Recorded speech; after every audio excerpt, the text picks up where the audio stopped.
How's the music sounding against my voice?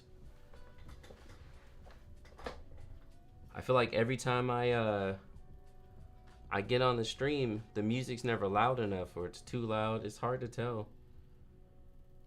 I'm kind of picky about it. What's up, guys? Morning. Good afternoon, good evening. For my friends in Taiwan, thank you for viewing and watching. I got my giant green smoothie.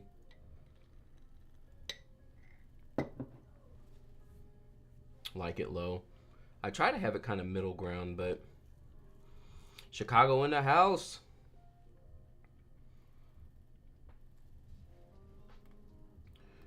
So yeah, today we're gonna keep it pretty low key. I unfortunately didn't have enough time to announce the live stream, but I wanted to try and stick to my, again, once a month, every month.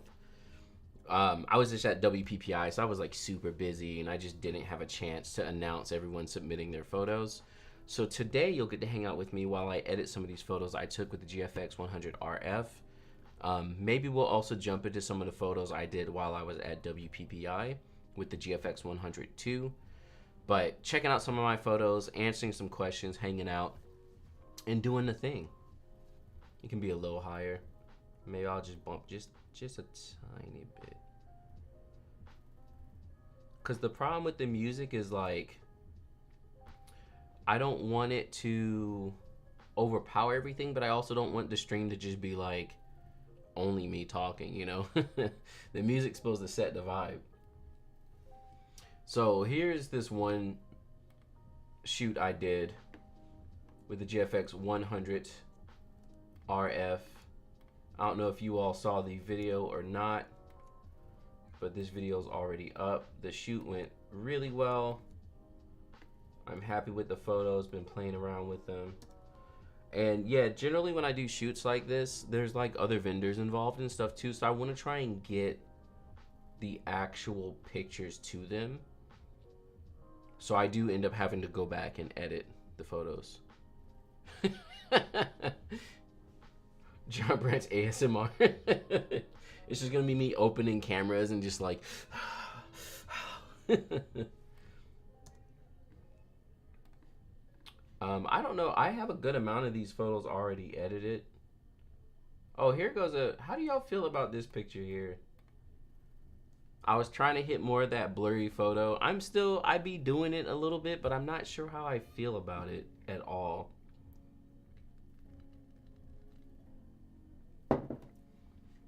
Like, my first instinct is to edit it black and white. But on the same end, like, I don't know, people are feeling this nowadays, so I'm kind of like, I'm stuck. Oh goodness, Lightroom. Oh no.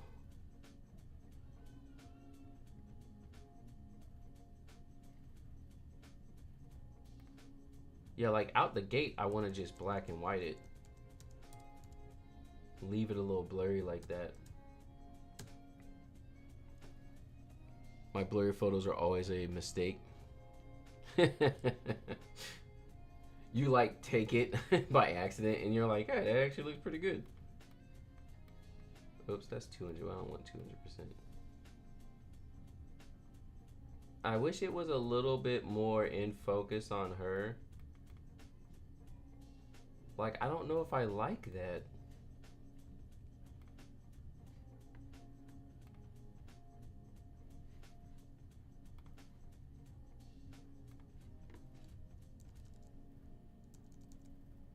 So the biggest thing here is, let's chat about the GFX 100RF, because it's been interesting after I made my videos, hearing everyone react to the camera and just how many responses I'm getting from people who are just like hating on the camera, and they're like, whoa, because I made this video saying that, like, I could see someone using this for weddings, and people lost their minds. Everyone's like, oh, there's no bokeh. How is this for weddings when there's no blurry background? And I'm like, because you can, It's more of a photojournalistic approach. Like, not everything has to be blurry backgrounds. That's not what defines wedding photography, but I guess to most people it does. Like, I just don't know.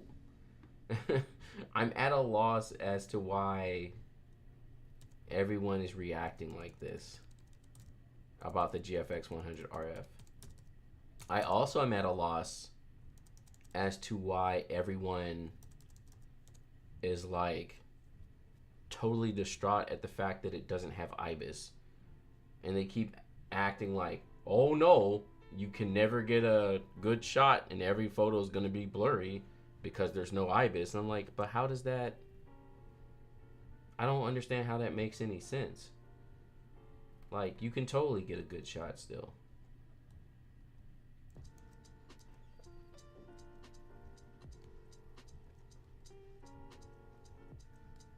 You just have to have your settings the right way.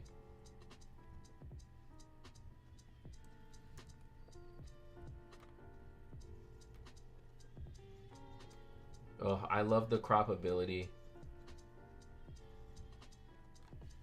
I love the fact that I like took the photo and then I can still go back to the photo afterwards and recrop it, but the crop from when I was taking the photo is like already in there. So good. Highlights are a little rough.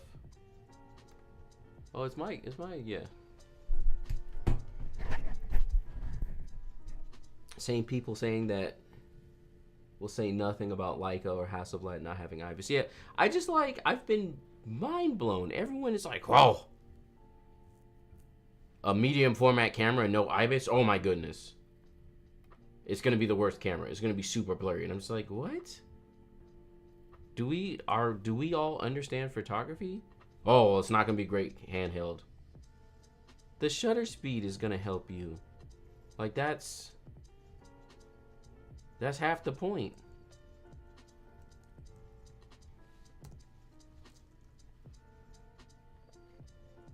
Like, don't shoot a low shutter speed. Is that, am I wrong? You know, like, and half the reviews I saw also were like, oh, you're gonna have to use a tripod all the time. And I'm like, for what?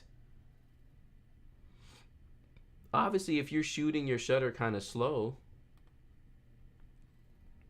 like, yeah, but aside from that, I'm like, I don't understand what the problem is. How's the user experience as far as usability? Were you able to move pretty fast? Oh yeah. Yeah, it was great to use. And that's, again, I can sit here complaining forever, but like, the biggest thing for me, like, everyone just is gonna sit there harping thinking that I got paid by Fujifilm. So they're just like, they have all these feelings, but I don't get paid for this stuff. So when I talk about the camera, it comes from an actual usability standpoint of like what works for me and what I generally feel. And first and foremost, I'm always going to focus on the user experience and just taking photos, you know? The specs are great and all, but that's not what makes a camera, in my opinion. It's more than just the specs. And so using the camera was great. It felt just like any other XT series type of camera. I could get to the settings real quick. Most Fujifilm cameras, I tend to not use any of their tactile dials. So for me, I had the front wheel is like shutter or ISO. I can't remember which one. The front one is ISO and the back one is shutter speed, I believe. And like, it works great. Autofocus was, I mean, it's basically a GFX 100S too. So like, it worked well. I personally love it. If and whenever I get one, I'll probably get it and shoot it mainly in JPEG or RAW and JPEG. Like, it's gonna be my day-to-day carry camera. And you know, getting a almost $5,000 camera for day-to-day carry sounds crazy, but the resolution on this stuff looks good. It's gonna be great. And then also the crop is really cool. Like, I get that it's not multiple focal lengths because you're not getting the same compression and look from that actual focal length. But being able to just punch in and take the photo is like awesome. Again, I was comparing it to when I was in Japan for about 30 days with my XT5 and the pancake lens. It's like kind of the same difference. Like the focus was just on taking photos. I don't need specs and things. I just wanted to take good photos. Oops, what did I do? Why did it move to the next photo like that? I do not plan to buy this. I think it's a great camera for Fuji users. I have the GFX 100S. May add a body in years to come. My only complaint was with the marketing, the focal length. Yeah, I mean, because it's definitely not different focal lengths. It's just a crop, you know, when you're being realistic about it. It's not like, oh, yeah, you get 5 different like, no, you don't. But but again, this whole session here, this was on the RF. And I think the biggest thing about it, especially when I said you could use it for weddings, the biggest thing is just realizing you have to shoot very different. Because you're on a 28 mil, like, you're shooting wide like this more often. And those shots are going to get better. And then when you get close-ups, like these other shots I was taking, you know, it's just it's a different approach. You can't get close to your subject. You're literally just cropping in on the photo to get the photo. And I think, like, obviously I could add additional blur, but it's still not going to look the same because I won't have the compression. But I have found that the Lightroom blur, which I know everyone's like, this guy is talking blasphemy. Why are you taking a 100 megapixel camera and then putting Lightroom portrait mode blur on it? But at the end of the day, the way I see it is that most of the time people aren't even gonna really know. Like, why can't we just take good photos? Can we just all just take photos and not, can we just not care so much about specs and such and just take good photos and call it a day? Yeah, and then bring this back down to like 15.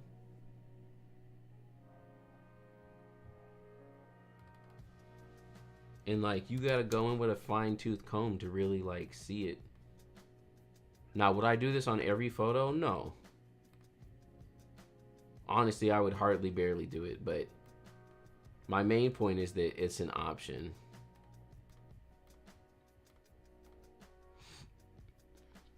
I love using primes for sessions. 28 mil to me is a 35 with room to compose. Yeah, exactly. The leaf shutter is amazing. I haven't used a camera with a leaf shutter and it had me mind blown. And I didn't even get to use it with flash really, so that's a whole nother subject. I'm so hurt, y'all. When I was like, yeah, this would be great for a photojournalistic style wedding photographer. What? You can't use this for weddings? Why? Because it doesn't have eyewitness. You know? They're like, good luck getting pictures in focus. They're like, what? Do you not shoot weddings? They're like, oh, you have to bring all this lighting just to babysit it because it's f4. Not really. During the day, you should be fine. Like, okay, you might have to raise your ISO a little bit, but like, you're going to be okay. It's I don't understand photography no more, y'all. I don't understand. I don't know what everyone's doing anymore. Y'all, I'm really looking forward to I'm gonna upgrade to the M4 Max Studio, hopefully soon. But my goodness, like this laptop is having a hard time. Let's see what it looks like without the blur.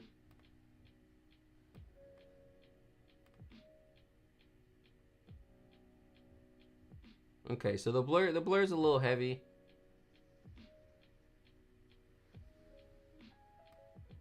Got rid of all the stray hairs, which is nice. We knock it back down to 5.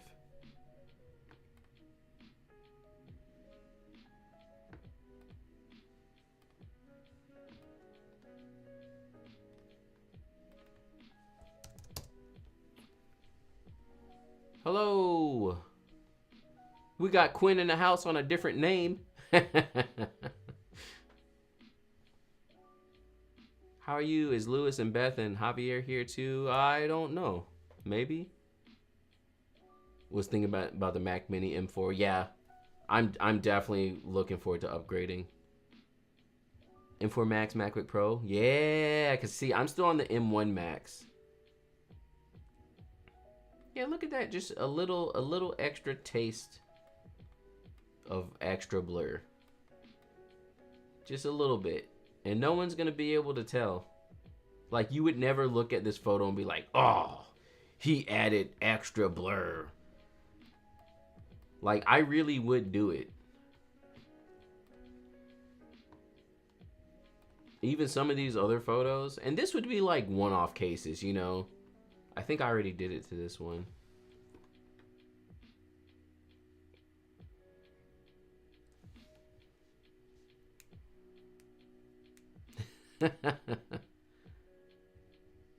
Nikon Z50. So I'm not very familiar with any of the other cameras. Just because I only use Fujifilm. Yeah, see, I added it on this photo. Except for her hair, you really can't tell.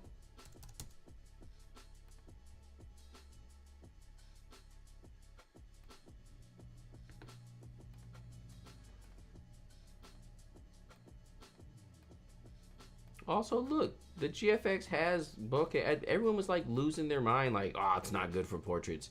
Like, clearly you have to be close to your subject to get bokeh. That's how it works. But if you're shooting on what is basically an equivalent of a 28mm, if you get too close, you're gonna get all types of wonko distortion. So like, I was shooting wide. Everyone's like, oh goodness, there's no bokeh. This is not good for portraits. It's just, it's surprising. It's surprising to see that no one looks at things anymore for the photo taking abilities of it. They just immediately start looking at like specs. And they look at the specs and go, well, can't do it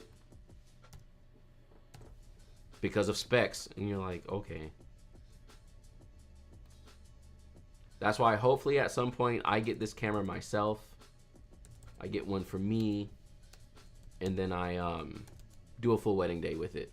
I would totally do it. What I'm thinking is what I'll do is I'm gonna use a trigger on the camera. I'm not gonna put a flash on it. It's gonna with the size, it's gonna be too weird with that weight like that. So I'll just hold the on-camera flash in my hand and then just take photos with one hand and trigger it like that. And then also have off-camera flashes being triggered. I think it would work great. You would just have to make sure you have enough power. I love the added blur, and I would soften the image some as well. Yeah. I love this photo so much. Wish I could take the skin tone, the skin look. Visiting channel from the first. I'm in North Carolina. Good old wedding photographer. Doing the thing. I edited a fair amount of photos already.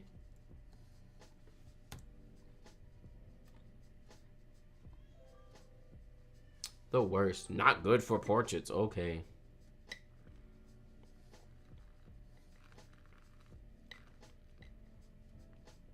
You just have to change your approach.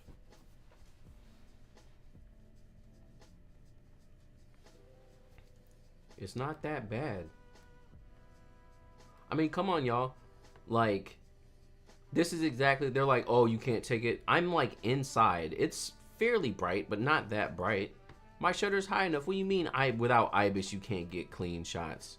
I don't even understand. Like, I don't know. Do these people not understand photography, or are they only shooting at ISO 100 and they like pull their shutter way down? Like, I don't understand. Or are they just trolling me in the comments? I don't get it.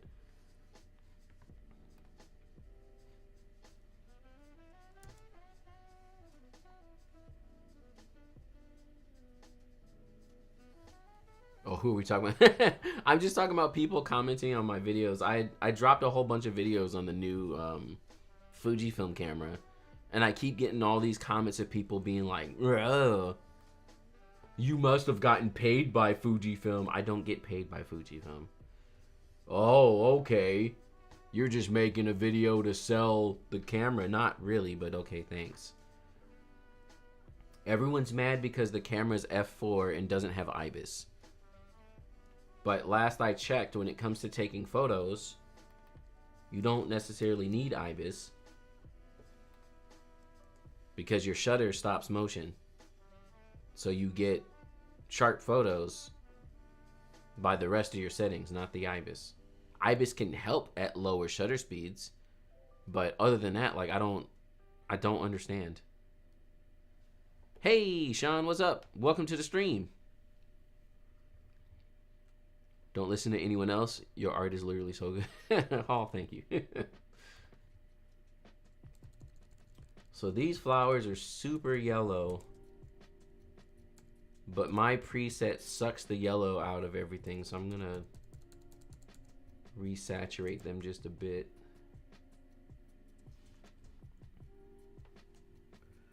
Poor technique if they are complaining about lack of IBIS. IBIS for still cameras is a recent look. Exactly. That's another thing. Like, everyone's like, oh, no IBIS. Whoa, it's medium format, no IBIS.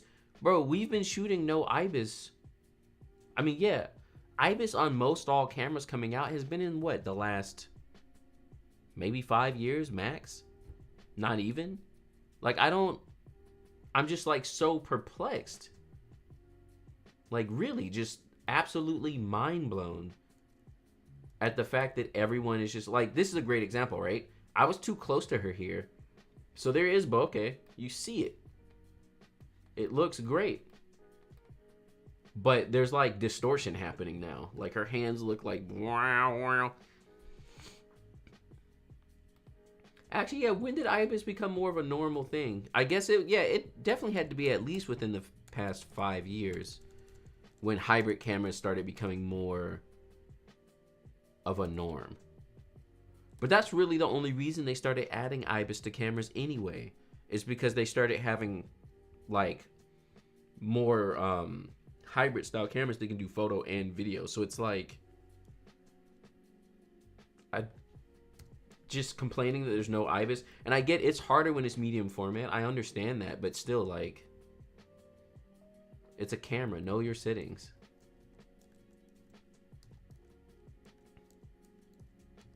Like, see, it was dark. I'm at 1/200, which I shouldn't have done. So when she moved here, you can see all the blur.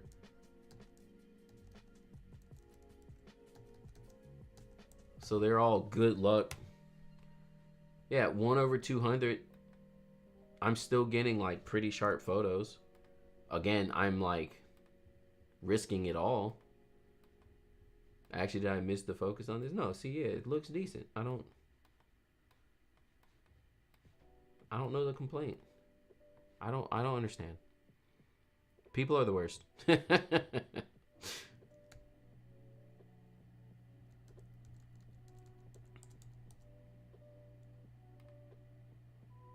I wish I would have pulled this over more.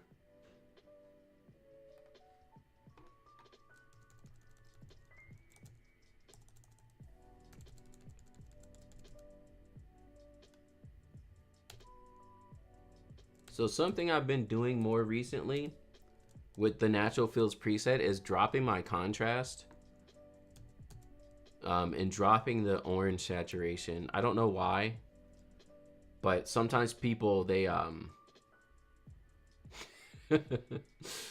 People will ask me if there's any updates to the natural fills preset, and there's not. But I have been editing just a tiny bit differently recently. There's a lot of photos here. I'm about to imagine some of these. Conclusion, John hates me. I just don't understand. I don't understand where anyone's coming from being so hurt that there's no ibis. Now, if you were saying like, oh, I would have loved to be able to take videos with this as well, and like, yeah, okay, then I get it. But like, other than that, it's like, why are you so upset that there's no ibis? It's not that bad. Are you shooting slow shutter?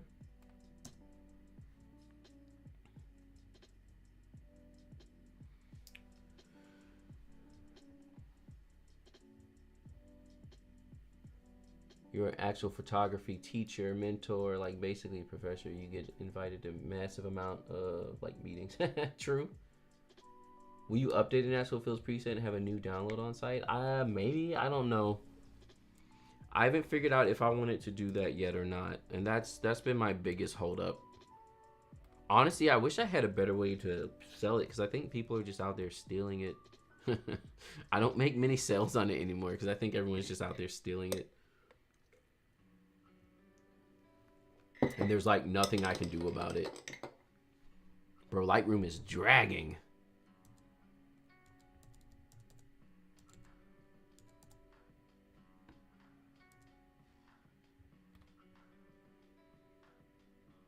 These are so good. I love this camera so much. I cannot wait to buy one, y'all.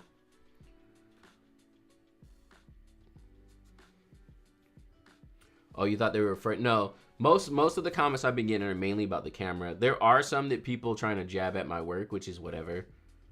And that's fine. I kind of don't care about that as much. My gripe is just understanding where they're coming from.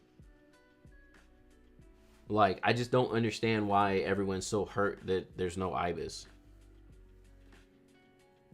It's the same thing when I always get questions on like, what do you do when it's dark at a wedding? It's like, when have you ever stood in a totally dark room for a wedding?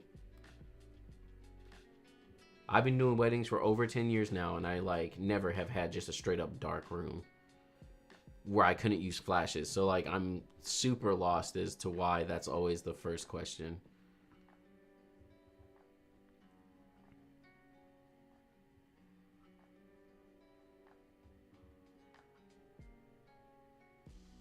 Man, I turned on my ND filter by accident. So I thought it was super dark. But this is another great example towards my argument, right? The ISO's not great. So the photos are kind of muddy. But normally you're not going to be dealing with it being this dark. Because after this, I brought out a flash, which is what anyone would do. Are these RAW files? Yes. Your preset is gold. Thank you. The only thing the camera is missing is a shallow background. I mean, yeah, but again, you don't always need a shallow background. Sometimes that's not the look. So here's a good look, y'all, if people want to see what higher shutter looks like. Or a higher ISO. The thing to keep in mind though, also, is the fact that like, I had the ND filter on. So this thing is fighting 4 stops of an ND. Does the camera have HEIF file support? It does. I've never really shot in HEIF though, so.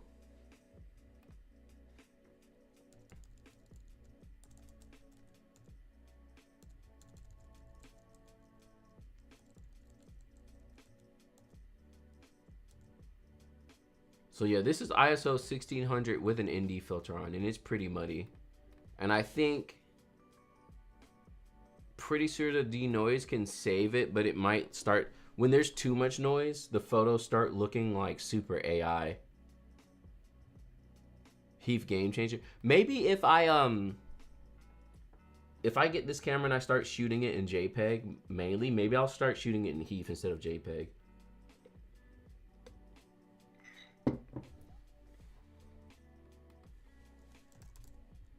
But yeah, I wanna buy this camera so bad, y'all. I almost hate that sometimes Fujifilm sends me cameras to just like take photos, because I get done and I'm just like, oh. Like, I would have been fine not buying it, but now that I've used it, you know. What?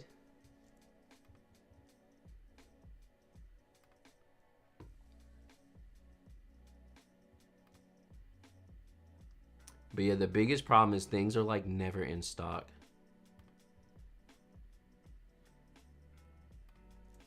Waiting to see how Lightroom handles this noise.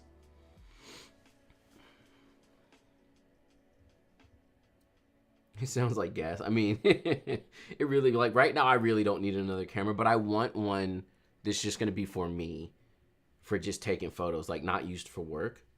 Because even my biggest fail recently, and I'm debating if I'm going to make a video about it or not, but my biggest fail is the first wedding of the year. I shot one of my cameras in JPEG the whole wedding.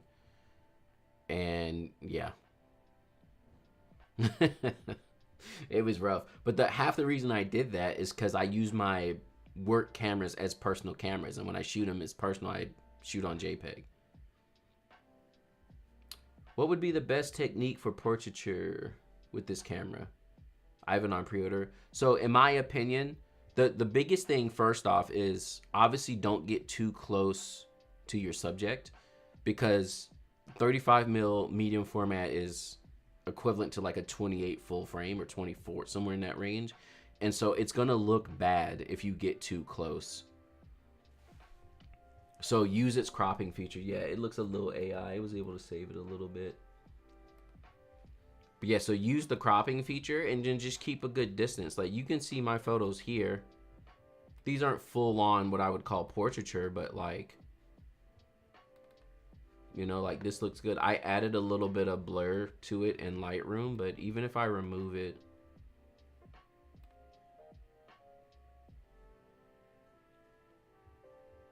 and so with this photo, you see, this is me using the crop feature. So what you're looking at is the real 28mm view versus me using the crop feature. So you have to use that crop feature so that you stay a good distance from your subject so you don't get the distortion. Is the facial distortion compression changed when you use the digital? No, it's all going to be the same. The main thing it helps with is just your perspective of what you're seeing in camera, which is going to change how you actually compose your shot. But yeah, overall, like, this is not a traditional portrait camera. Like, you're not gonna blow the background out and all that stuff.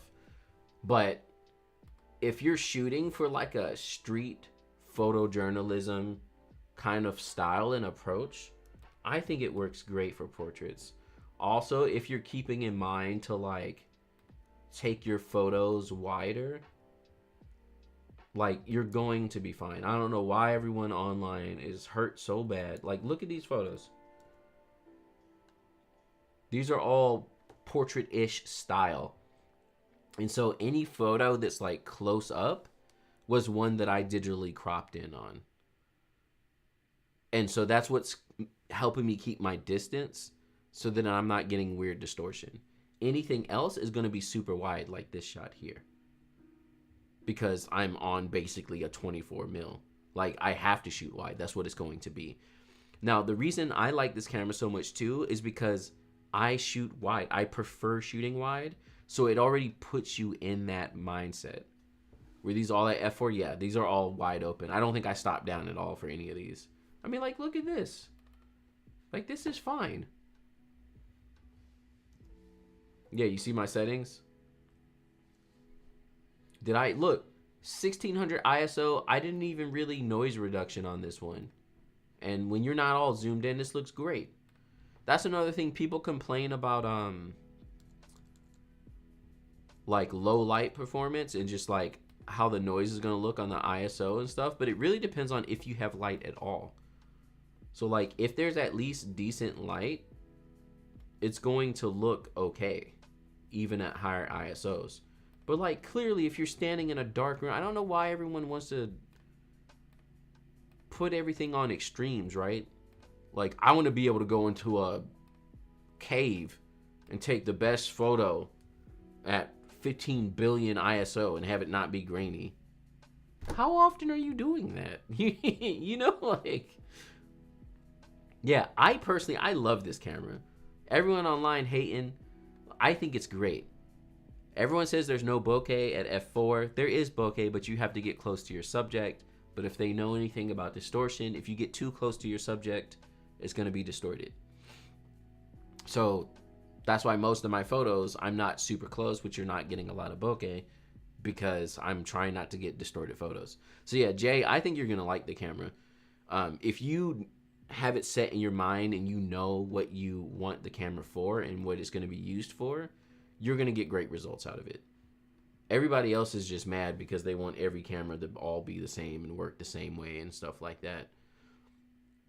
But these photos are a great example of just overall, like, you can get great photos out of it. I plan on using mine as like a day-to-day camera, a portrait camera, like when I'm hanging out with my family. Maybe occasionally, I really want to do a full wedding day video with it, but we'll see if we get to that point. Did you get a chance to use flash? Yes. I think I was using flash on this photo. But these photos here, where she was behind this, I was using flash. Because, like an idiot, what happened is, this part of the shoot, I think it was around here somewhere. Like, for these, I accidentally turned on my indie filter.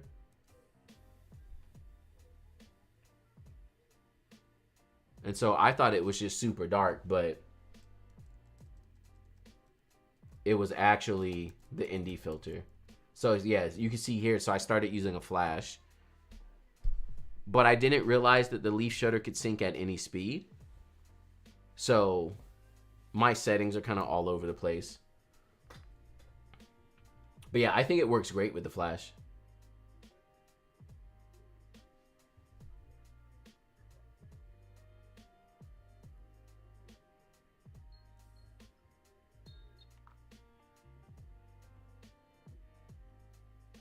People want the hot gear.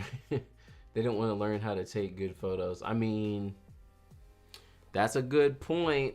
Everyone wants to be like, I just want it to be easy. Blow out the, and that, see, someone said it in one of my comments too, because everyone was so like hurt that it's f4 and there's no bokeh. Getting blurry background is some beginner stuff. Y'all know that. Jay, thank you so much for that super chat. I appreciate it so much.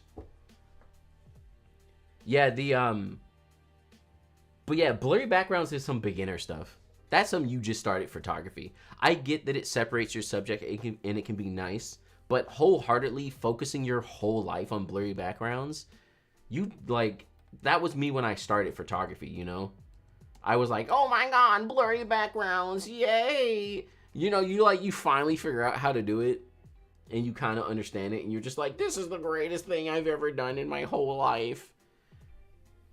When you've been taking photos for a while, you start understanding that, like, blurry backgrounds are kind of whatever. Like, they have a time and place just like everything else. Wider shots are going to be more in focus. That's just kind of what it is. I don't understand why everyone's so hurt. Wow, why is Lightroom so slow right now? But yeah, here's a photo with flash. I just had a softbox off on the side here.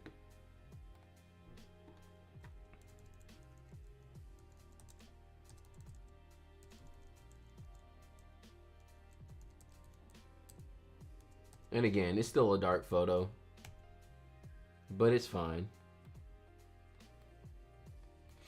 Again, I would really like to take it to a wedding and just see how that works out.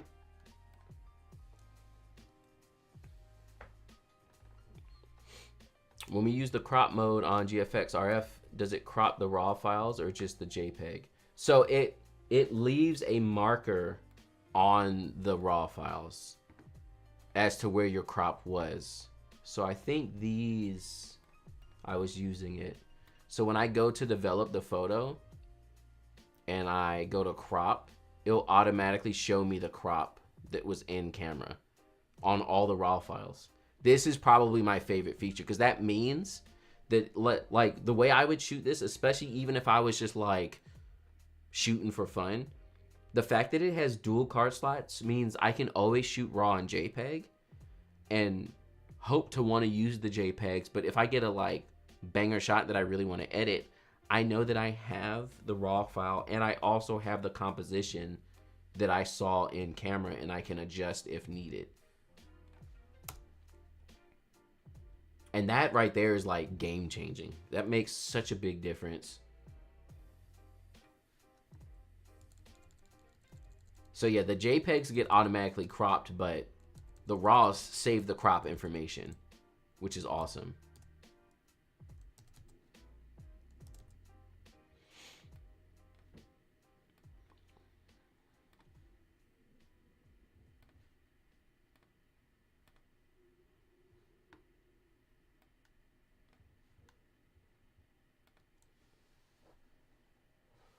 I have a 50 GM12 on an A7 CR, and I can get all the blur I want, but I find myself shooting at f2 or slower. That's another thing. Like, I could go on forever, but all these people complaining about no blurry backgrounds, or like, oh, you can't use that on weddings because no blurry backgrounds. Having a camera at f1.2, you're going to miss the focus. Like, the chances of you missing the focus are higher. So it makes more sense to just be stopped down, you know? Or like, I've heard about couples complaining that the background is blurry. Like, some couples don't understand and don't want it. So, you know, there's just a lot of little things where it's like, if you're complaining that there's no blurry backgrounds, you're not really a wedding photographer. I would rather get the shots in focus. That kind of matters most.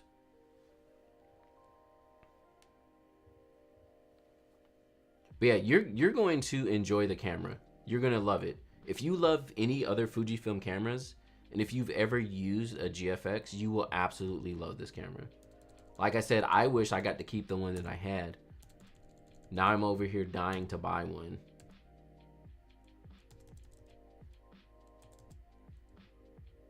Because like, it's an overall great shooting experience. And that's kind of the point. That's the point that people miss, and that's really what Fujifilm is about. And I think that's what really got me on board with their brand, is that they're just so much more about like, let's take photos. Let's take amazing photos. Back in the day, people didn't have, you know, they didn't have amazing cameras. You had these old, clunky, slow film cameras. And you took what you could, and you got what you got, you know? Yeah, this is exactly... Oh, can't get a good photo with IBIS. I was shooting the shutter too slow. Like, that's just what it is. Fujifilm ambassadors should automatically get every new product. I don't know about every new product. Like, I understand why they can't send us everything, but we should get some kind of allotment or something, like one new camera and one lens a year or something, or like every half year, you know? So if they release something else new, because the thing is, they'll ask us, sometimes we take photos for them to use in like marketing stuff, and they'll ask us, hey, what gear are you using? And they want us to be using the newest gear, but it's like, but y'all don't give us the gear. So like, some of us just don't have the newer gear, you know? They'll be like, what are you shooting on? People are like, XT2, XT1, and they're like, dang. And there's like only a small handful of us who are like working photographers who go out of the way to buy the stuff, who have like the newest cameras. I think this one's cropped in too. Yeah, see? You know what else I love about the fact that it saves your crop is that when you're, so I set up mine so that when I cropped in, it didn't just show the little square, it like enlarged it on the screen so that I was only looking at what it is I was composing. what I love about it is then you get back to your photos and you look at it and you're like, huh, I actually liked how this whole shot looked and didn't really think it like that. So that's another cool thing, is you can go back and totally recompose for the areas you just weren't looking at. Like, that's really cool to me. It's like, it's great. It's such a great camera. It's just surprising that people don't understand anymore. Everyone's just so concerned about specs and the best camera. And no one's concerned about just taking good photos anymore. Blurry background lovers scream out loud when they see that I shoot wedding journalism at f9. That's what I'm saying. Like, that was the whole point of my video. Everyone's, oh, can't use this for weddings. I'm talking about someone who specifically wants to hit a very photojournalistic style. Very like I'm gonna do like a straight up film-esque photojournalism approach. Like, this photo is gorgeous, yo. Did I crop in on it? I did. But see, look, and then I didn't like the crop, so I can just adjust a bit. Like, how amazing. What other camera can you do that in? I mean, you could do it on other cameras. I'm not acting like it's not possible. I don't understand why no one understands the point. What video? Let me pull it up for y'all. So yeah, the new camera came out. And so I I dropped a bunch of videos about it. I was lucky enough to get one for just a short moment to take some photos. And so I go ahead and, I make a bunch of videos while I have it. Oh wait, this ain't the video. And so I was like, let me go ahead and, instead of just making straight up photo shoot videos, I decided to make one saying that I think it could be good for wedding photography. And like, everyone is just like hurt. They're like, that's not true. Why would you even say that? They're like, oh, you're just trying to sell the camera. Oh, you get paid by Fujifilm. And I'm like, I wish I did. And it's like, no, I'm not just trying to sell the camera. I get no benefits if I sell the camera to you. I don't care. Like, I legitimately think it would be,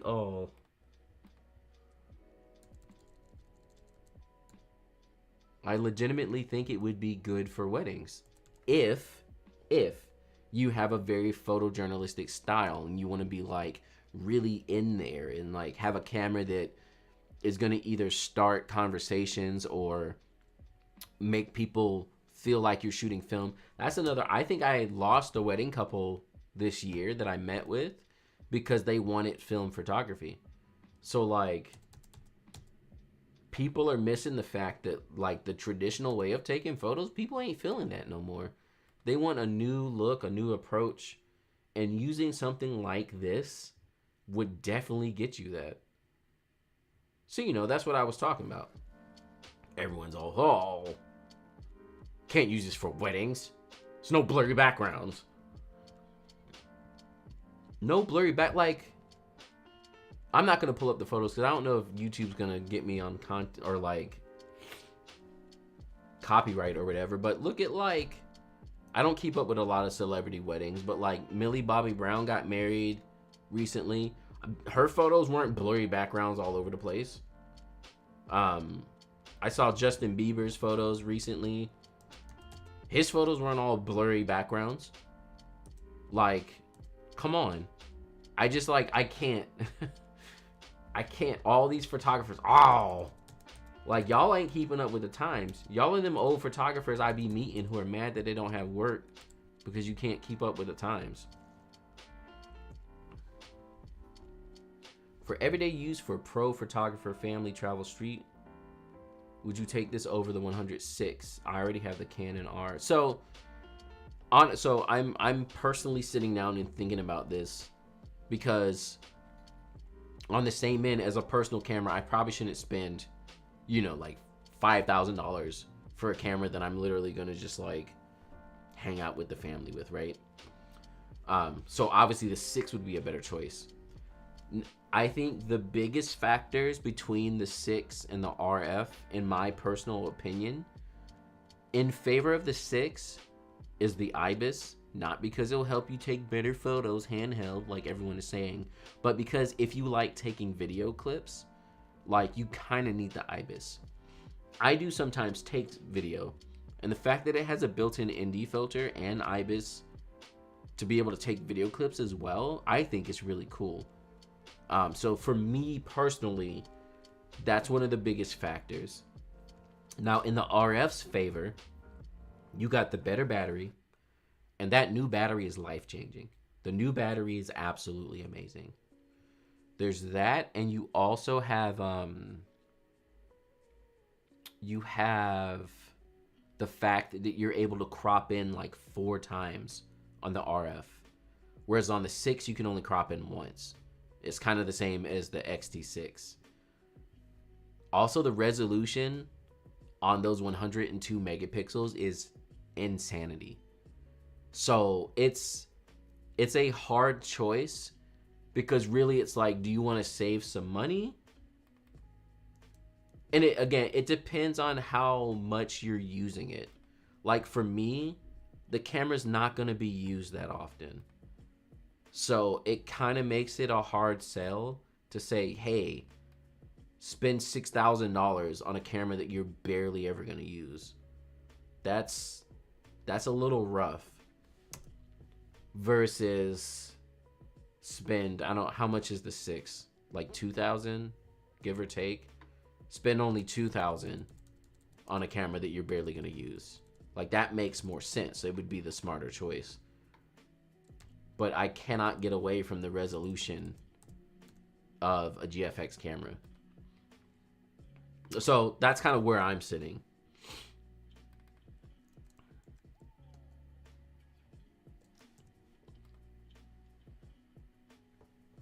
XT6? No, the X106. If the GFX 100RF was closer to 3K price point, oh yeah, if it was closer to 3K, it'd be no question. Like, that would be a hands down purchase. I'm going to get rid of this because there's not another one right beside it, and it like irks me that it's just there by itself. I might have to, you can see the light shining from the other one here. Thoughts on autofocus? So I didn't get to use it too much. Also keep in mind, so I'm a Fujifilm ambassador, and I only use Fuji cameras. I also, wow, it left the light?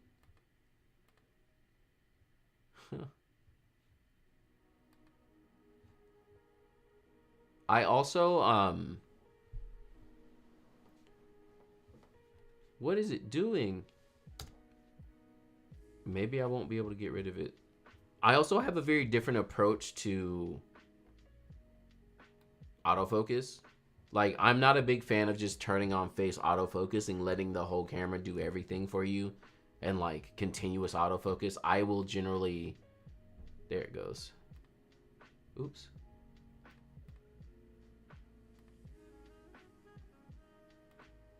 I generally use single point autofocus and not continuous autofocus. It depends on, you know, just what I am shooting. So like for this session, I did use some face autofocus, and the autofocus seemed fine to me. Nothing stood out where I was like, this is absolutely horrible. It pretty much is like any other Fujifilm camera. So, you know, take that with a grain of salt, because a lot of people say that Fujifilm's autofocus is trash, and you know, to be honest, it's not on par with like Sony. Let's just be real. So I'm not saying anything bad about Fujifilm. It's just more so just the truth of the fact. I wonder, let's see if we can brighten up this background without it looking weird.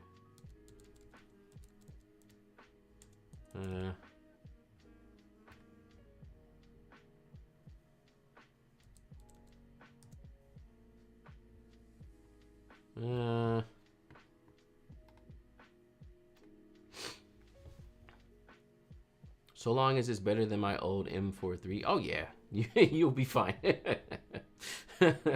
I mean, I've never once jumped on somewhere and just straight up complained about Fujifilm autofocus. Again, at the end of the day, and this is what I harp on about everything. You just need to know your camera. I hate so many people just want to sit around and bark online about which camera is the best and which camera does this and that, and this camera sucks for that, and this other camera does whatever. And it's just like, just figure out how it works, figure out its quirks, and take good photos, you know, like. Okay, this will give you a great example, right? I used face autofocus for this, and she was spinning. And you see, when she got closer too fast, it missed the focus. Like, that's gonna happen. It hit most of them. Also, I'm at 1/200, which is not a good choice. So when it does hit, it's not even gonna be like... But it kept up with her pretty well. Wonder if I can crop this.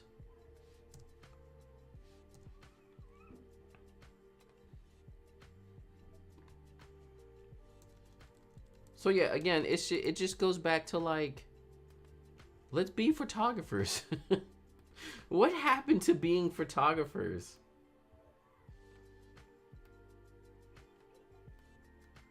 Everyone is so just like, I don't want to be a photographer. I want my camera to do everything for me. I want it to be perfect all the time. Oh, the camera doesn't do all the work. Oh, it's a bad camera. Okay.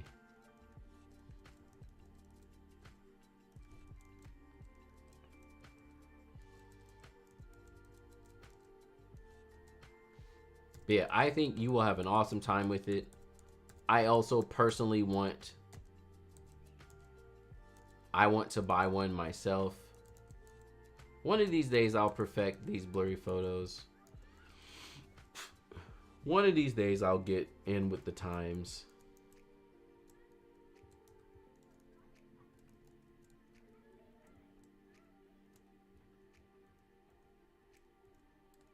I feel like I couldn't figure out how to make it work.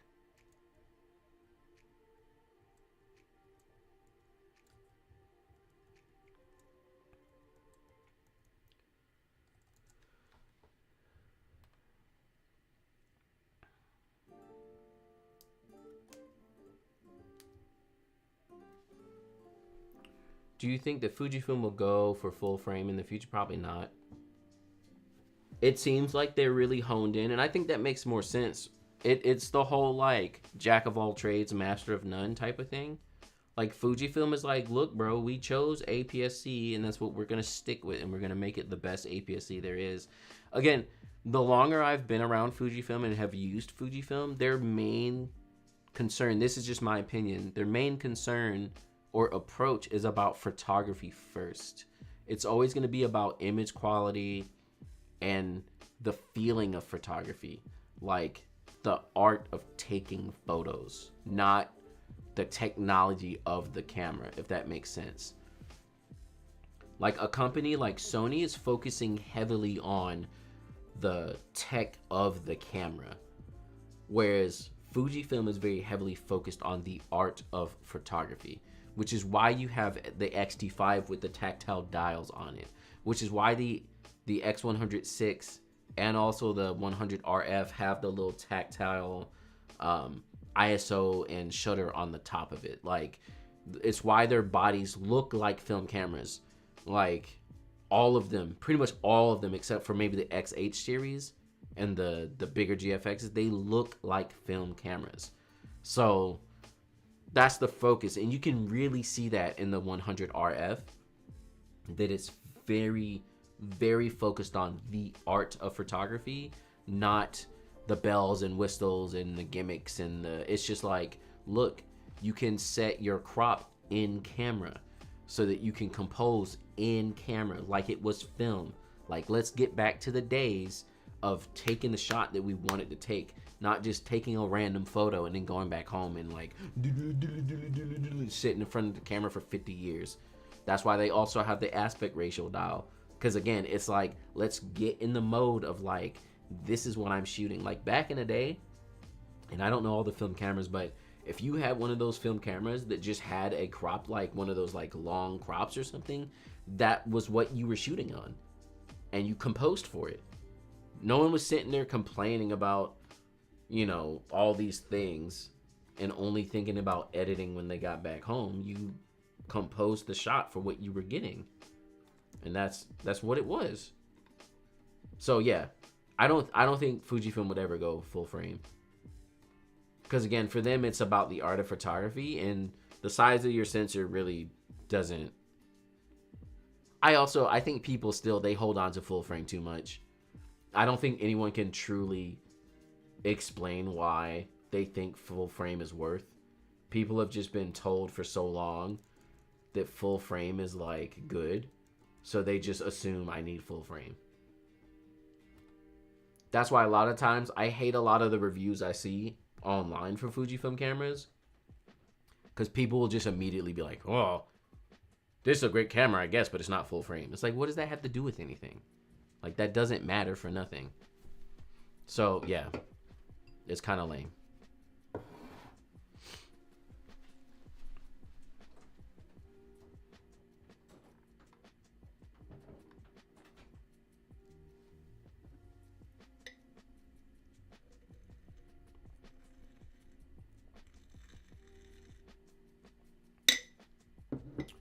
I just felt like Sony shooters were imposters. Oh, wait. Let's see what Quinn said. Oh, y'all said so much. I missed everything. I love my XD3, X106. Sensor size has never really impacted me. That's what I'm saying. Like, and honestly, too, like, I'm just over here rambling, but all the people who complain about sensor size mainly talk about, again, background blur. And it's like, okay. Like, that doesn't matter. You know, if you're a landscape photographer or someone who's looking for a specific type of quality in your photos, you're shooting at like f8 all the time. Like, who cares if it's background blur? It makes it more fun, and I find myself learning photography better. Yeah, Fujifilm cameras are definitely fun. I think that's what I like about them the most, is they make me want to take photos. Like, it's not like I'm just like, okay.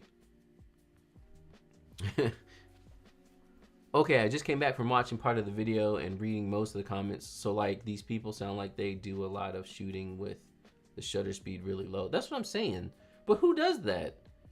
Like, I don't shoot like that. And well, who does that if you're taking photos of people? Like, they're complaining about IBIS, but it's like, but if you're taking photos with people, you already know your shutter speed has to at least be 1/250, if not faster, to pause motion. So it's like, IBIS has nothing to do with that. But okay, whatever. I felt like Sony shooters were imposters.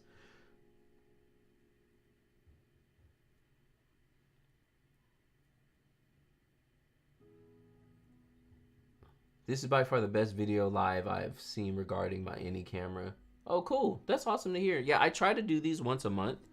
Generally, I don't do them like this, though. If you ever want to come hang out, what I do is you'll submit your photos to me, and I'll edit them on the stream.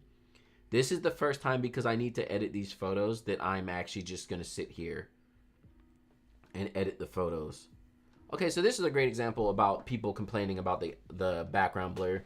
And then, Jay, this will give you another great example of what the background blur does look like. So people are complaining that these bridal photos, there's like no background blur, right? First off, there is, if you really look at it. It's there. Again, it's a medium format sensor. It's there. People just expect the whole thing to be blown out. It's at f4. So it's clearly there. And then as you saw when I zoom in, you see it more. So if you go to a shot like this, where I was cropped in, you can clearly see it. So again, this is an idea of using it for portraits again.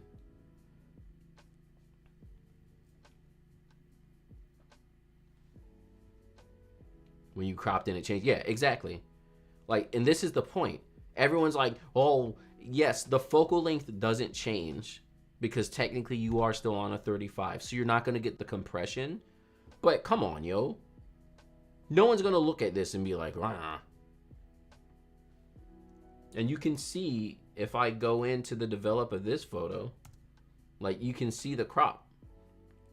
I got a little bit closer, which is why there's more background blur. And then I punched in camera. So like, yeah, it's gonna look great. Obviously it's not gonna, I have another gallery, which I might pull up in a moment. Like, but it's not gonna look like some of these other galleries where like the background's totally obliterated, you know? But it's gonna look great. That's why like I'm over here just like, why is everyone all like hurt that it's not? Also too, like this shot here, I would have not taken this if I didn't have a wide enough lens. So like you shoot for the lens, like you shoot for what it is. I got, look at this pad thai. I got this pad thai delivery. I'm like over here smelling it, so I'm sorry, y'all. I gotta take a test, quick little taste. I can't just sit here smelling it.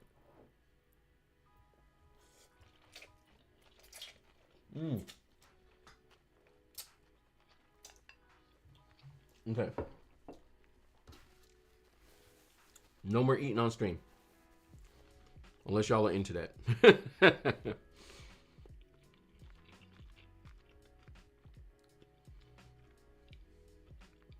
I hope you were able to snag one from Fujifilm. Full time. Would love to see. Yeah. I really want to try this camera for weddings. ASMR.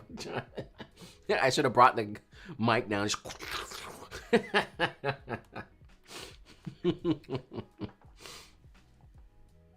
yeah, come on. You can totally pull off a wedding with this. Well, it's not good for weddings. Okay. Come back and watch my full wedding day when I do it. You know what I'm saying? Like, yeah, truly I would. Where's my stuff? I don't even know if I have it anymore. Yeah.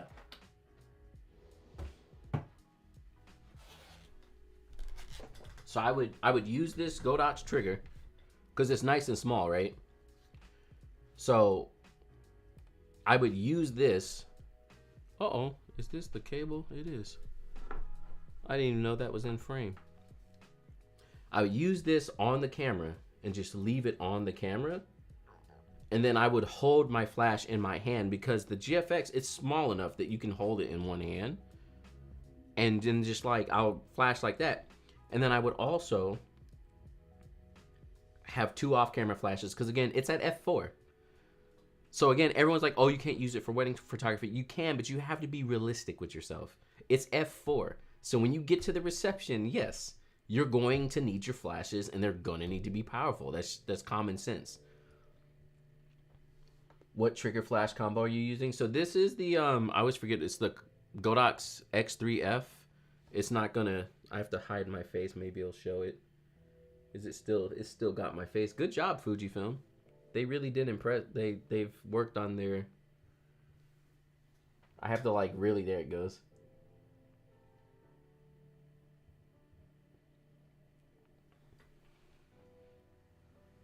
So yeah, I would put this on there. I'm still getting used to this. Yeah, I would have two groups. Group B would be my off camera. Group A would be the one that I was gonna hold in my hand. And then I just use Godox flashes. I have V862s. They're pretty old. That's how I would do if I was gonna do a wedding. Because throughout the day, you're gonna be fine. And then once it starts getting dark, you know, just pop this in there. Start using it like it's gonna be fine. Everyone has so many feelings about this camera, and I cannot. I really just, I can't. I don't understand why. Like, again, this looks great. Look at the background blur. It's enough.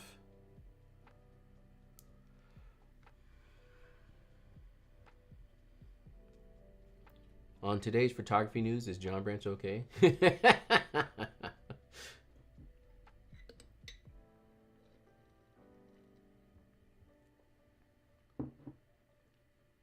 You said, who does that when I said 1, 200, 160?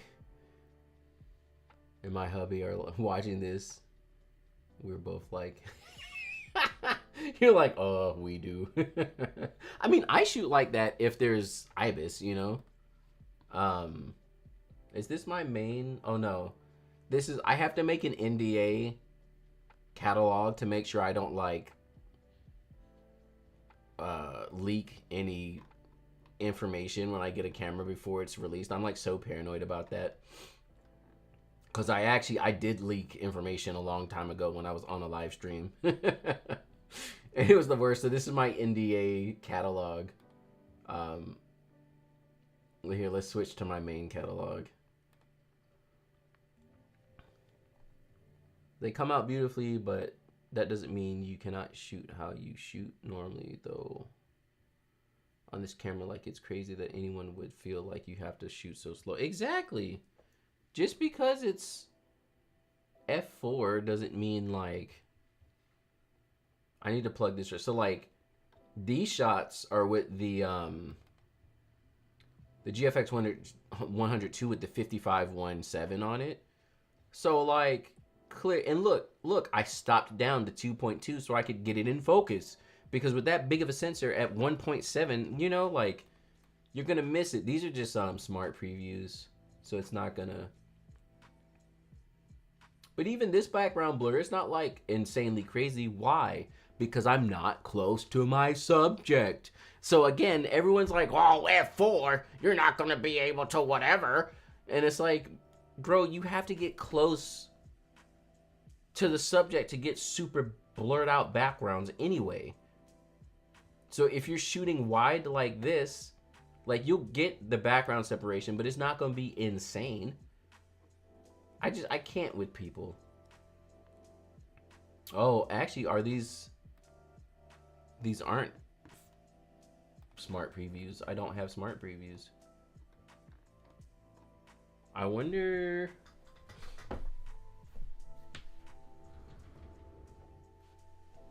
if it will handle this. I have a plug on the side of my monitor that might work.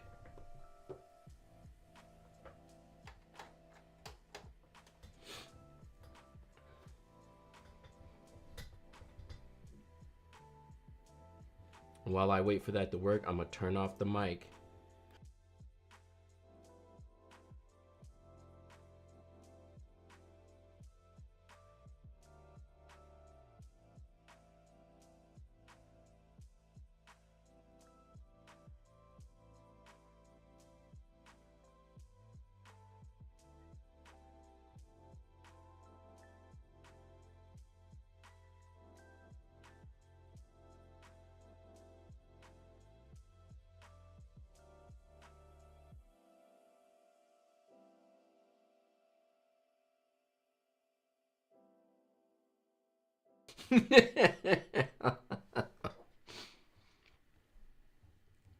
Oh, it's not working. But yeah, what was this comment? I just read it. Yeah, it doesn't matter whether you use medium format, full frame, crop. You're gonna need flash anyway when you shoot a wedding. Exactly. And like obviously having like an f1.7 is much better when it's dark, but I know photographers who they're just so obsessed with making sure everything's in focus that they shoot at f4 all the time. So trying to tell me that you can't do a thing just because, you know, it's at f4 is like ridiculous. It's like, really, guys?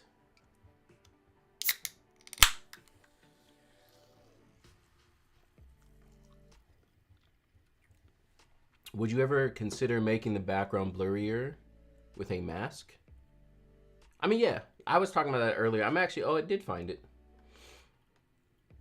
This is all at WPPI. So yeah, the background blur here is nice at f1 point, or no, see, look, I stopped down to f2. And that's the thing, like, everyone's always mad. Like, yeah, you want an f1.2 lens, but you're gonna shoot it at f2 all the time. Like, if you want to really make your photos crisp and good, you're gonna stop down. That's what you're going to do. Here, let's go back to the GFX 100RF stuff.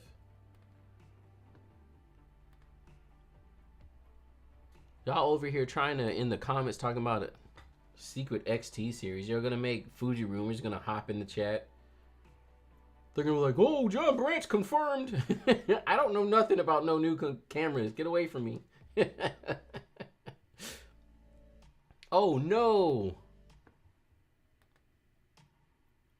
My whole YouTube studio just like gave out on me. How scary. Is it still streaming? Okay, it is still streaming.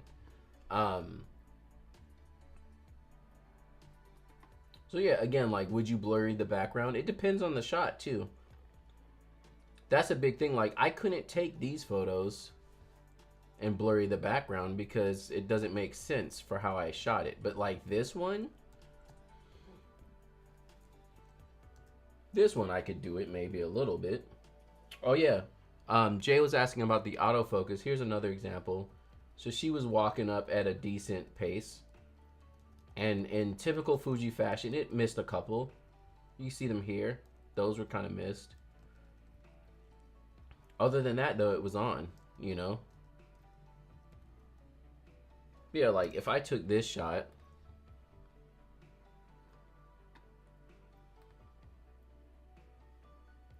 you know, we'll keep it tilted. It kind of works. What happened to John? He's doing Dutch tilts again.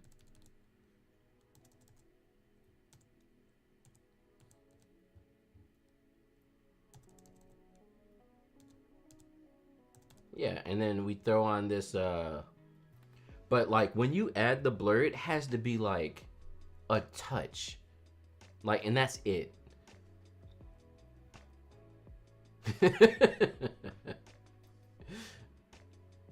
So you like, this is ridiculous. That looks stupid.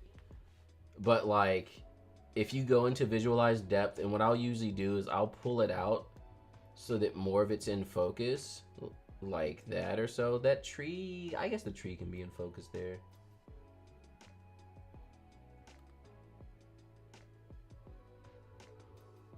Oops, I turned it off. And then go back down to like 10. You know? Oh wow, you can change the amount of the cat eye? How cool. Is that new? There's also a boost.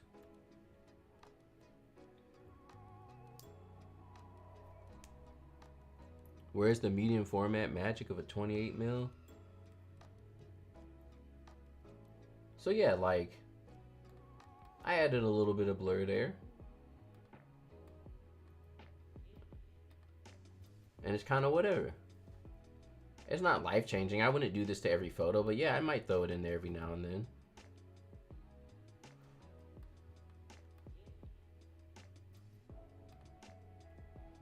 But even again, everyone complaining that there's no background blur at all is just like missing the point. Like, you have to be close to your subject for the background to be blurred in the first place.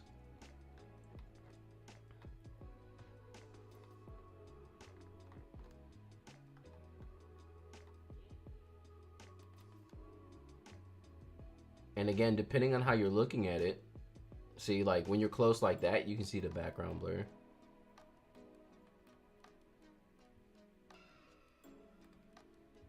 But when you're looking at the full picture, it seems like it's not blurred at all. So again, kind of is what it is. Oops, didn't want to do that.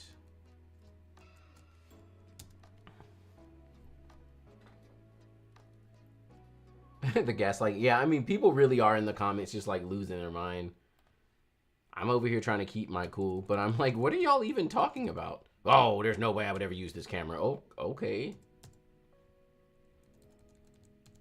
You're just selling it for Fujifilm. I'm not though, but okay. I wish, y'all. If I got a commission off of Fujifilm camera sales, I'd be like paid. Let's just be real. You know how many people I meet at like photography conferences that say they bought Fujifilm because of me?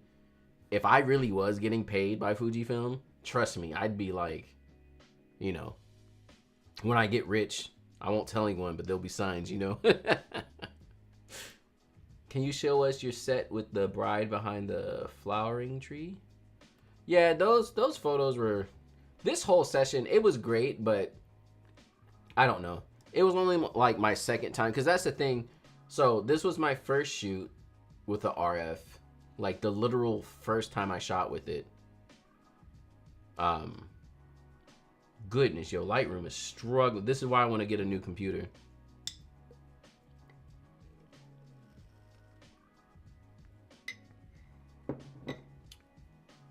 Bro, I went Fuji because of you. Yeah, see, exactly.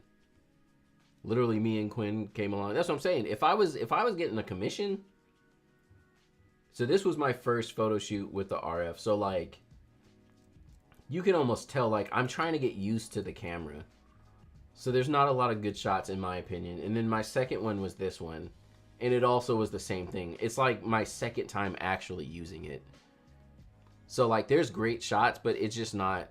And then this last one was my third time shooting with it. And you can tell I started getting used to it at this point. Stuff started looking better. Stuff started making more sense. Like, I started really getting into the groove of the camera. But before then, I feel like I was struggling. So, yes, I will go back to the flowering photos, but they're kind of struggling. I was struggling because it was like, we're on like a golf course. And there's like this one tree that was flowering, but we're like in a parking lot basically. So I'm just like figuring out how I can, there's like direct sunlight. So I'm figuring out the best way I can use. Oh yeah, so these photos, this is what's funny. In Lightroom, you're looking at it and you're like, what was he even shooting? But I was actually aiming, I wanted to do like a hand and ring type shot. So again, it's cropped in camera, and I still have that crop here, and I could play with it if I wanted to, which is nice. John Brandt's top Fuji salesman. I mean, I would be though. I need to hit them up, be like, Fuji, can we do commission? Because that would be awesome.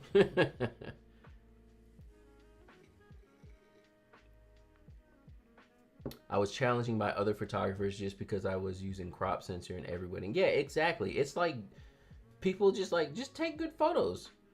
Yeah, like Woo's photos look absolutely amazing. Mind-blowingly good. Like, it's surprising to me that anyone would even be like, oh, you shoot crop sensor, because your photos are amazing. But again, and that's why I still sit there thinking that like all these photographers who are like, we need full frame, or like, oh, it'd be great if Fujifilm did full frame and da-da-da. It's like, I don't think you even really understand the point of full frame or why it even matters or who should care about it, because you can take good photos on anything. These were probably cropped in too.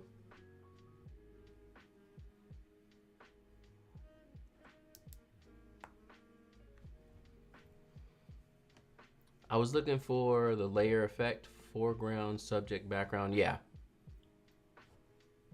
And yeah, you look, oh, there's no background blur. Okay.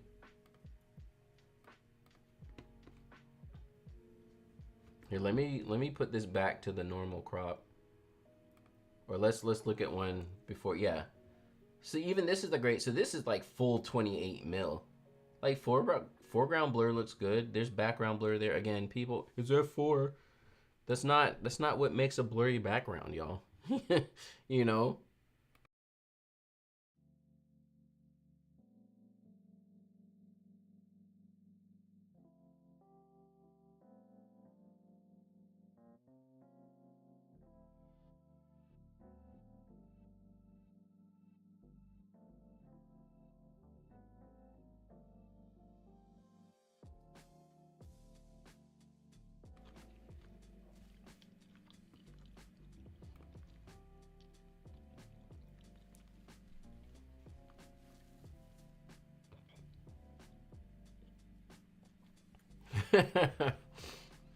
I'm living proof. I bought Fuji because you in Brazil only Fuji's still cheap. Yeah. And that's the thing too, like, you know, I have no gripe about different, you know, camera brands, and, you know, use what you want to use. I don't care. I'm actually surprised at how many people have such an ordeal and have to like have all these opinions. I really don't care. You know, take good photos and show them to me.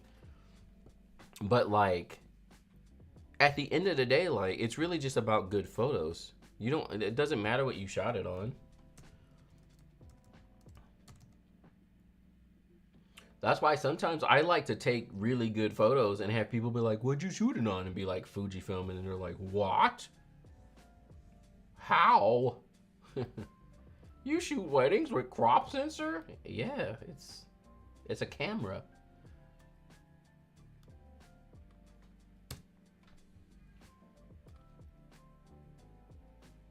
And yeah, it's not perfect, but not everything has to be. I think that's really the point. Not everything has to be perfect. Everyone's running around trying to find like the perfect camera like it exists. I don't like these photos at all.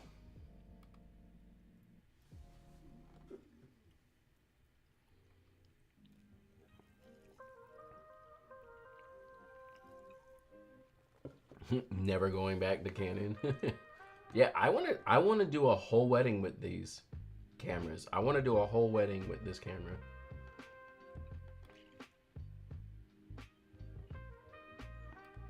Like, I really want to do it. I think it would turn out great. I think there would be awesome results.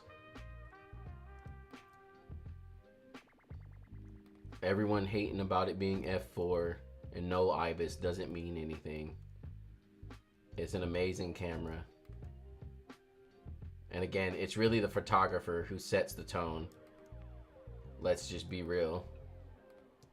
Yeah, this shoot is when I finally started getting used to the camera, and you can kind of tell. And it made me shoot a little differently, you know?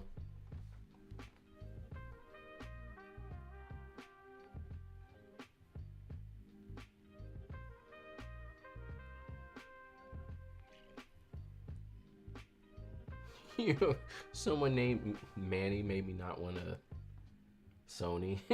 Y'all over here bugging.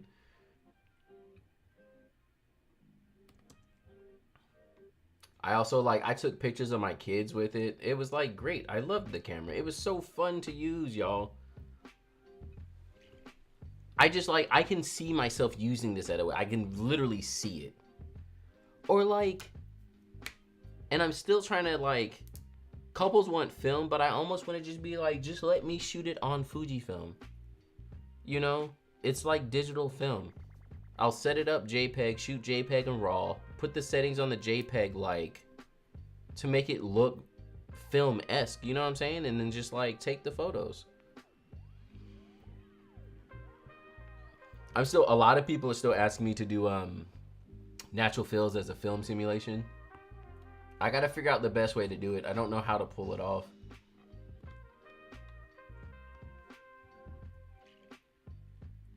Maybe they want the negative. That's why they're like, yeah, no.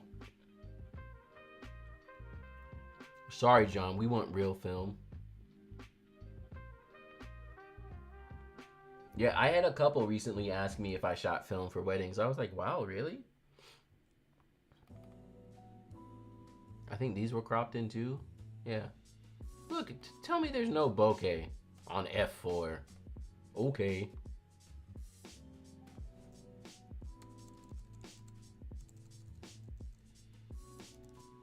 The lighting this day was weird.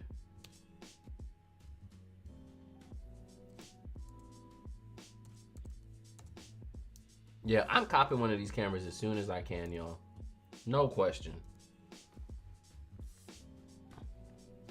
I believe that only Fuji and Nikon can offer the filmic look, but still sharp at the same time. Yeah, Nikon's pretty good. I don't use them enough. I feel like is there too much magenta? What is happening?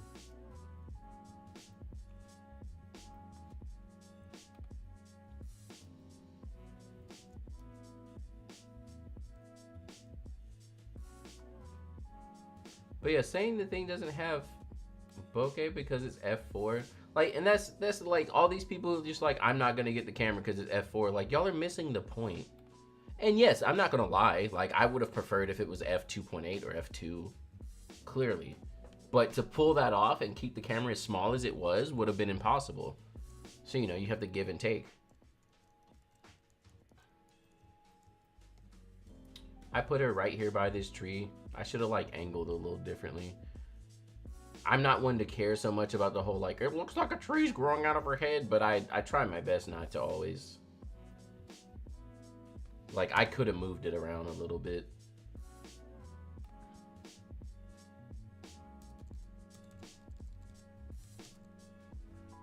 Sony has color profiles. Their answer to film sim.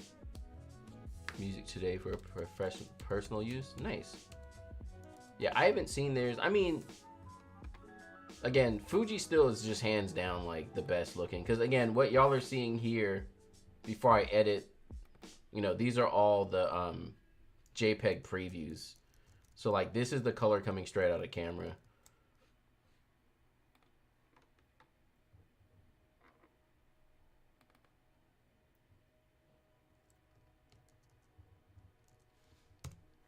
What happened to my music?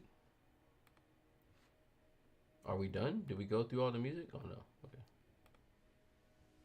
Oh yeah, see, like I didn't even realize that was the crop.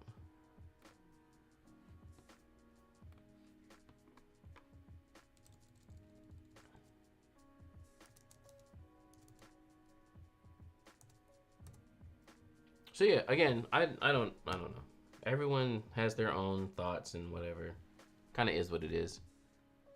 Kodachrome film sim, yeah. Hey, it's Tom. John, it's been a long time. Love to see you so excited for a new camera. Thank you.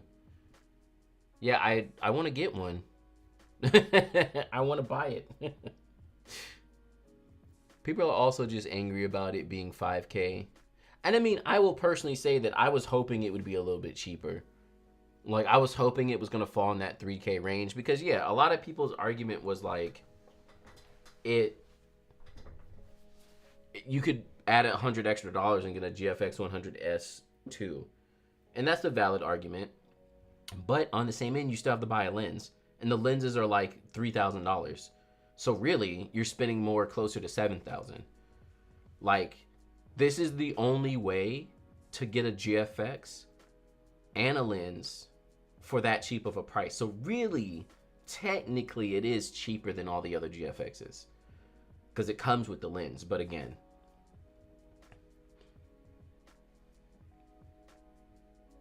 it's this or a Q3. They both make sense for different people. Yeah, exactly. I think the 5K price will make a lot of people come with a reason for not buying. I mean, yeah. Again, people saw the 5K and then they automatically wanted to be like, well, it doesn't have this and that and the other. The biggest three gripes are f4 lens, no IBIS, and 5K. But again, if you really understand what Fujifilm is doing, it makes more sense and it's not such a big ordeal. Here, let's go look at some export process so y'all can see. Can I look at all the photos at the same time? Will it let me do that? Oh wow, it did. Oh wow, it did.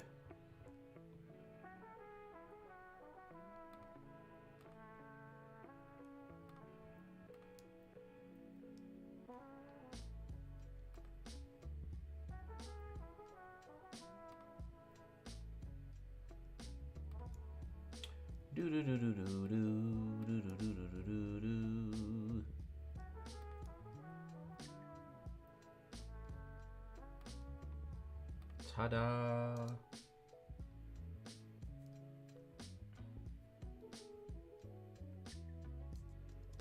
I wonder, can I find any more?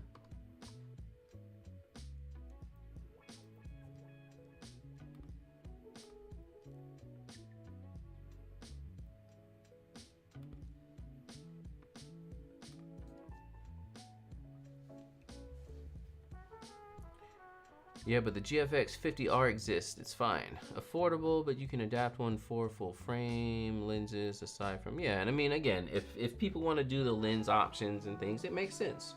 I really like the GFX 100RF. I think it makes a lot of sense for what it is and how I personally would use it. So I'm definitely over here super excited about it. I remember looking at Fuji JPEG after the first shoot. I was like, what am I supposed to do next? Exactly. Exactly. I mean, that's what happened to me. Like, or even like I said, I shot JPEG by accident on my last wedding I did on one of my cameras. And like, I was just like, okay. You know, like, it sucks, but it looks good because it's Fujifilm. Can you share the video? Yeah, share it away. Share away. So I'm about to export. I'll talk about my export process again. Y'all kind of know it. But pretty much, we're going to export, and I'm just gonna put these somewhere. I don't know, put them on the downloads or something. Actually, do I have enough space to do that? Let's just put them, we'll just put them in here. So I export it. We want JPEG, 100% quality. We have all this new stuff, the credentials. I'm new to it, but I don't even, what if I refresh? We're not gonna resize it, 300 PPI, sharpen for screen low. Sometimes I do standard, let's do standard. And then I'm gonna move it over to Evoto, and I'm gonna finish my editing process in Evoto. I love how selective you are with your own photos. I try to be. I think that's a sign of a photographer, you know, like a real photographer. You need to learn how to curate your photos. You can't just be like, I took pictures and they look great. You know, like, curate the stuff. I love doing this and viewing the photos like this after they're edited. Like, I love to get to the end of a live stream and like show off everyone's photos like this. It's really cool. I remember Allison getting the OG GFX 100 and being floored by the JPEG quality. Yeah. Also, someone earlier, I think that was Jay, someone was talking about HEIF. I didn't even think to stop to shoot in HEIF, but if I'm going to be shooting the GFX mainly in JPEG, it would make sense to do HEIF. And then because the 100RF, you have dual cards. And that's a big thing. Everyone's like, oh, I'll just get a 106. Bro, the RF has dual card slots. So you can shoot JPEG and RAW the whole time. Like, what is better? That's actually really awesome. Why not 10-bit is great. Gotta look. That's what I'm saying. Like, 10-bit HEIFs instead of JPEG. And then just have RAWs for backups in case you want to edit the photo further or something. Yeah. And just shoot it like that all the time. Count me in. Get 256 gig cards. I'm telling you, I really will do a wedding. The moment I get this camera in my hands, if it's in stock, hopefully ever, at some point in time, you know, like, I'll do it. I will shoot a wedding with it. Honestly, I'm scared to shoot a wedding with it because I might like it too much. And then I'll just start doing weddings like that all the time. I can't edit view HEIF files on Android. Oh, dang. Can you convert HEIF to JPEG in camera? I don't know. So I know, I guess I can test it on one of mine.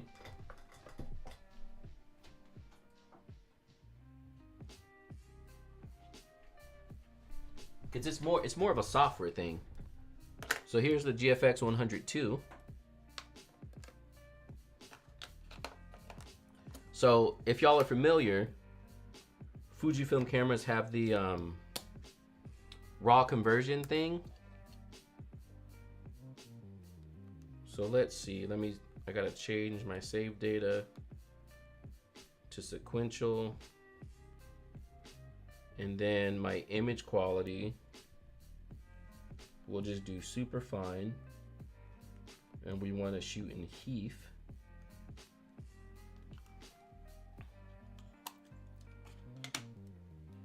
Dang, Evoto, you just like opened up. Evoto said, what's good? Took up my whole screen. Okay, so I'll take a picture of my pad thai real quick. 1.7 can't even get it in focus.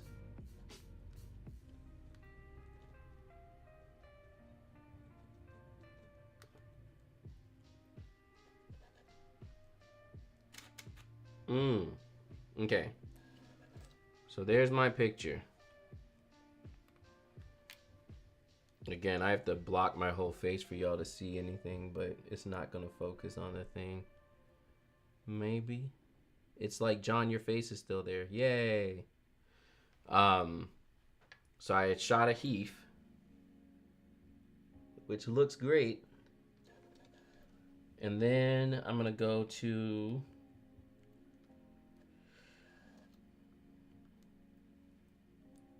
let's see the Heath, yeah, it's in camera. Heath to JPEG conversion is in camera. Oh, but you can't.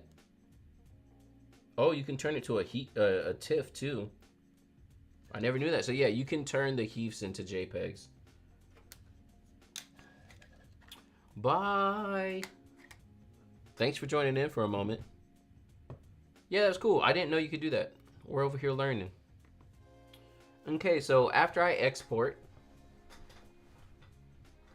I jump into Evoto AI. If you're not familiar with Evoto, it's for like skin retouching, but it's all AI. And I created my own preset here that I apply to my photos. It adds a little bit of contrast, and then it also does some face retouching stuff. You can see here, you see it did the under eye bags. It got those dots here on her chest there. Got rid of the flyaways. It's actually really good, and it's real quick too. And so now what I'll do is I'll select all my other photos and just sync those settings to the rest of them. Yeah, Jay, not a problem. Yeah, I'm glad I could help give you some extra information about the camera, because like I said, a lot of people online are like, they're like hating on the camera for whatever reason. So there's not as many posts or as much information of people being like genuinely excited about it. Okay, so I copied my settings to all the other cameras. So now when I come through, they're already sharpened and they've already had like skin retouching and stuff done. You can see here on her face. And it's like, the skin retouching is actually really good. But yeah, like, this has a bit of bokeh on it. You wouldn't even know that I cropped in on a GFX file. Like, it looks great. I rented the GFX 100S2 to do these tests. I just wasted my money. You're like, oh, I could have just watched this. Oh, I think they have a an underarm. Yeah, armpit touch up. Let's see what it looks like. Did it do it? Does it not know where her armpit is? It must not.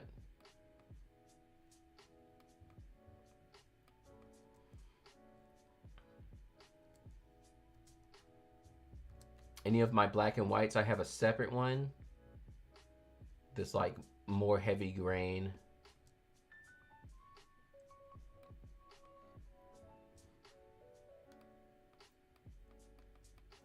I wonder, let's see what it looks like when it gets extreme. Let's go to skin retouching and just get extreme with it.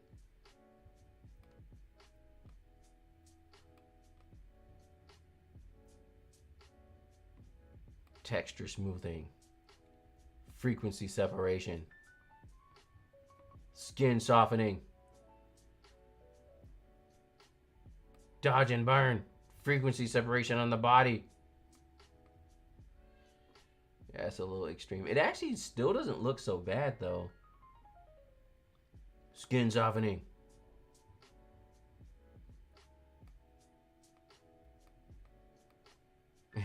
It's too much though. Here, let's sync it back over again.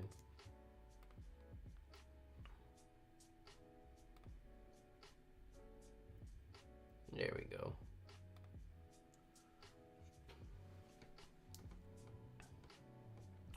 I wish more photographers would do finishing passes on their images. Export from Lightroom is only 80% done. Exactly. Like, I found this process going through ePhoto to be like really awesome.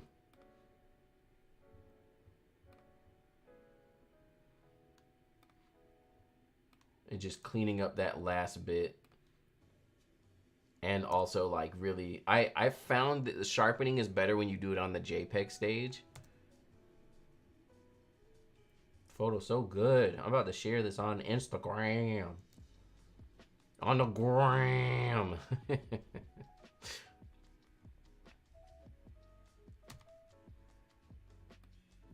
Finishing pass, I'm assuming what Tom's talking about is kind of what I'm doing here, where like you go back through the photo and you like clean it up. Like, even, I don't know if y'all saw, I saw a little like, I don't know what that was on this pole. A little poop. A little poop stain. So like I got rid of that and stuff, and you know, like even little distracting thing. I don't think this will let me do it because it's on a crease. Oh, it did it. Okay. But like little things like that. I actually don't do it that much either.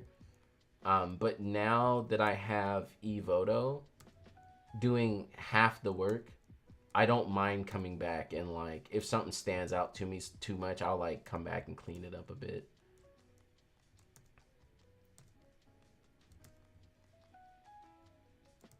But yeah, come on, no one's gonna look at these pictures and be like, oh no, there is no ibis, it's at f4. Oh, there's no blurry background. Like, people done lost their minds over the camera and they're just mad. I should have fixed this in Lightroom. I don't know what that is on her lips. It's like the, oh no.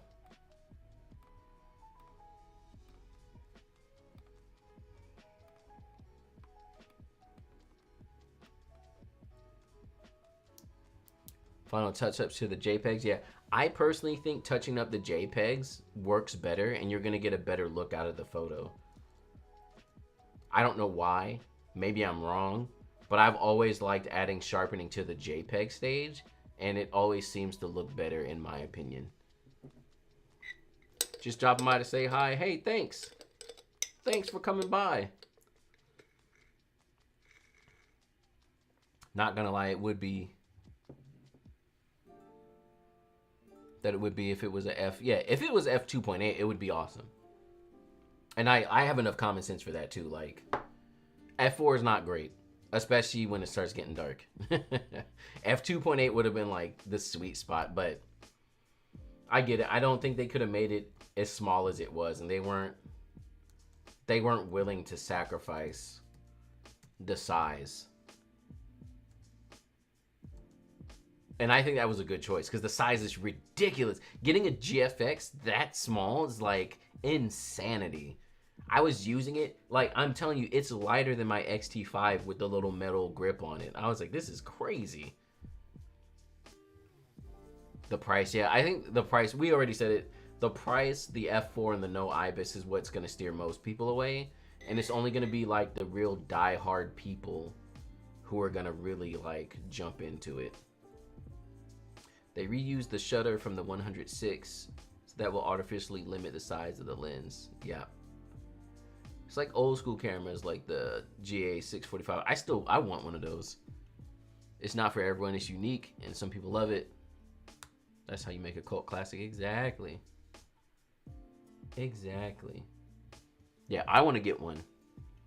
And I'm sure it's going to be hard to get one because the stock's bad, and I want one in silver, which is, I'm sure, going to be the most popular color. Like, I already know that to be the case. So, hopefully one day. Oh, goodness. Hopefully one day I'll get it. But we'll see. We'll see.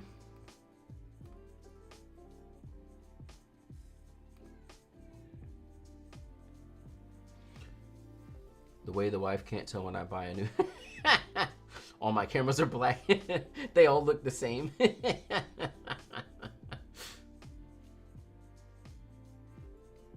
I think this pairs super well with the 5517. Yeah, you know what what I really love doing, and I might do it for the rest of the year, is shooting my GFX 100 aside the XT5 and using my XT5 on the wider shots, because generally wider shots tend to have a little bit less background separation. So the XT5 looks the part. And then I shoot my GFX in 35mm mode, so my 55 turns into a real 55. And then so all my longer lenses get that real, you know, background blur look to them. And they work together really well. You know what I really hope?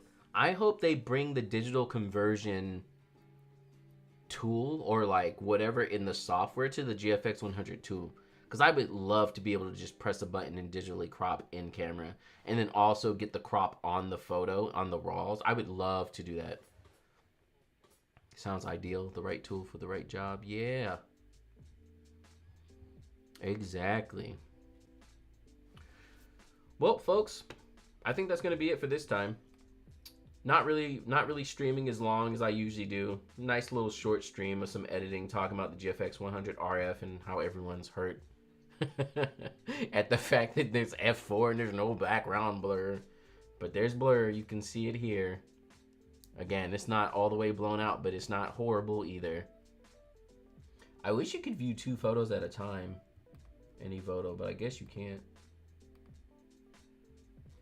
Good class. Yeah. I'm glad you popped in, Tom. Hopefully I'll have this camera soon. And yeah, I'm going to try and keep doing more live streams. I'll do more editing your photos or anything else you all want to see. And yeah, it's always nice to hang out. I'm glad you all could make it. I'll catch you all next time.